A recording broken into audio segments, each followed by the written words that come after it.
පොසොන් පොහොයට බඩගින්න නිවන අපූරු දුම්රිය ස්ථානයක් ගැන දන්නවද?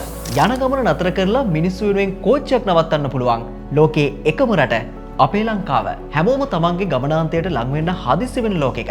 එකම එක දවසක් මිනිස්සු වෙනුවෙන් මුළු කෝච්චියක්ම නවත්තන අපූරු තැනක් තියෙනවා. ඒ තමයි කීනවල දුම්රිය ස්ථානය. පොසොන් පොහොය දවසට මේ දුම්රිය ස්ථානය මුළු රටේම අවධානය දිනා ගන්න තැනක් බවට පත් වෙනවා.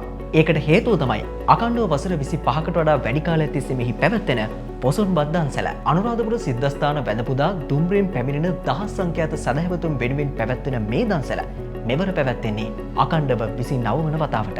ඒ වගේම කීනවල දුම්රිය මගී අභිවර්ධන සුබසාධක සංගමය මගින් ප්‍රදේශවාසීන්ගේ ආධාර උපකාර වලින් තමයි මේ දන්සැල පැවැත්වෙන්නේ.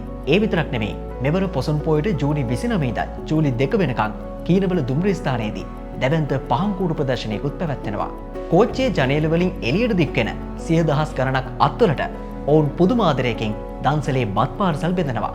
මගීන්ට විතරක් නෙමෙයි රියදුරු මහත්තුරුන්ට පවා මේ සත්කාරය දක්වන්න ඔවුන් අමතක කරන්නේ නැහැ. අවුරුදු 25කටත් වැඩි කාලයක් තිස්සේ නන්නාඳුනට මිනිස්සු වෙනුවෙන් කරන මේ වගේ කැපකිරීමක් හැමෝටම කරන්න පුළුවන් දෙයක් නෙමෙයි. ඉතින් පොසොන් එකට ඔයත් කීනවල ස්ටේෂන් එක පැත්තේ යනවා නම් මේ දන්සල වැඳගෙන යන්න අමතක කරන්න එපා.